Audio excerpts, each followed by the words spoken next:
Hey YouTube, this is SaB0TaG, CEO of TYR and leader of Exodus Alliance. I just want to say thanks to viewers like you that have voted on my videos and subscribed to my channel. At the end of the day, I make these videos for you, so your engagement helps me bring you more of what you want and less of what you don't want. This video is going to be a commentary video. I'm looking to make more videos with commentary, but I need you to let me know what you would like to see. So if you have a question that you would like answered, or you want me to try and illustrate a concept for you, please leave me a question below or email me in game. If I come across some good footage that can illustrate a concept, I'll make a video of it.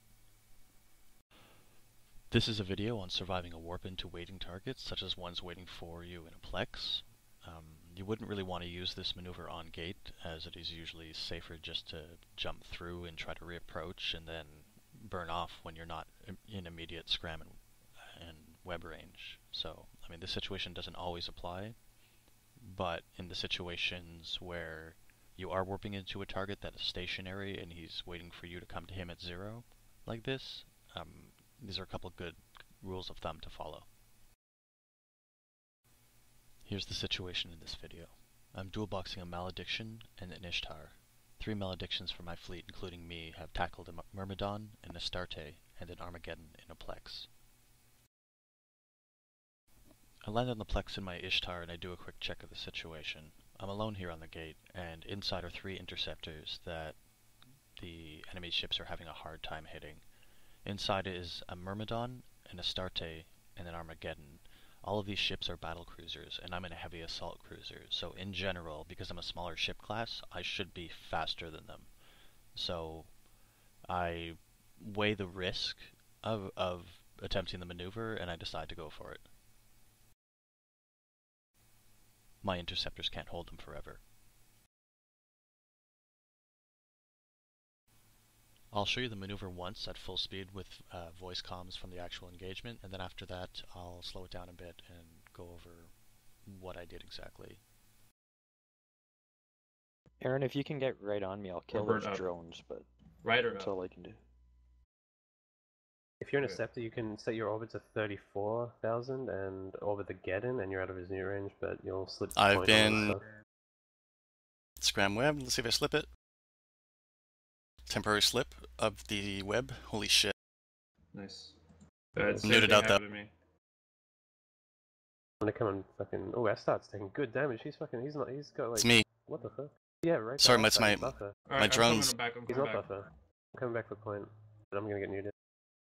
I pointed on a start with Reyna. Are you good right now? Yep. I'm burning away. He is active tanking. So I just reset the scene to outside the Plex, and now I'm going to do it again in slow motion. First thing I do before I land is I overheat my prop mod and activate all my hardeners, in this case just my damage control.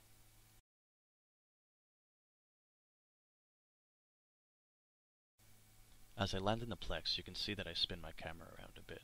This is so I can get a good 3D view of where each and every ship is in space, so when I choose to line away, I can choose a vector that goes directly away from the bulk of them. So I found my align point at this Plex over here, and I'm going to align to it, but before I align, I just make sure I'm ready to hit my prop mod as my first action. So you can see I hit align and then activated my overheated prop mod immediately. A quick and lazy way to move away is to set your keep at range button to something like 70 kilometers and then just select the enemy ship and hit your keep at range key with your prop mod. So this will work in a pinch, but will only give you a good vector away from one ship and not the group of ships. So pay attention to positioning before doing this, and make sure you're not going to just run into the scram web range of another ship when you do this. In a best case scenario on your burn off, you'll have a celestial towards that direction that you can warp to if needed, like I do here. In a worst case scenario, you're going to have to burn away from the enemy ship towards dead space, which will eliminate the option of a warp out until you can get enough range. You should always be able to get at least one overheated prop mod cycle off after you land. Many pilots don't know that you're actually untargetable for a few seconds until you move after landing, so as soon as you start aligning, mash your prop mod key. You need to get a cycle off before they lock and web scram you, so you can get up to speed.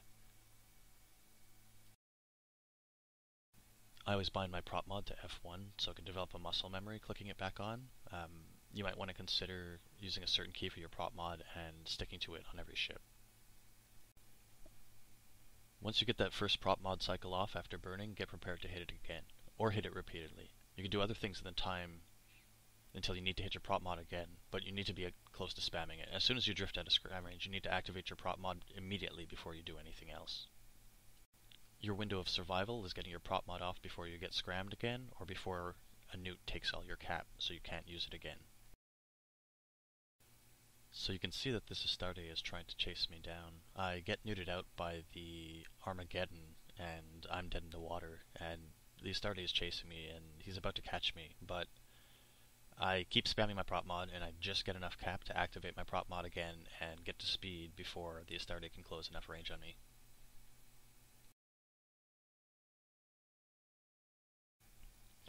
At this point I seem to be gaining enough distance from the Geddon to get outside of his heavy newt range, and I'm also pulling away from the Astarte and his web range, so I'm pretty safe right now.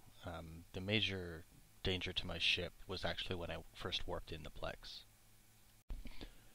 I'll speed up the footage from here so you can watch the rest of the kills.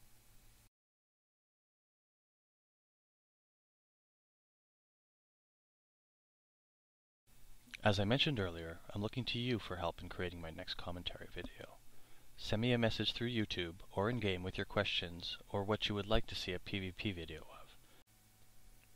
EVE is a harsh and unforgiving game to learn, which is ultimately what makes it so rewarding to play. Usually learning something in EVE means losing a ship, and I'm hoping you can learn something from my PvP experience to save you that loss. At the end of the day, I'm hoping more people build confidence to PvP in EVE, which will hopefully mean more good fights for us all. Please don't forget to rate and comment below. See you next time. Thanks for watching.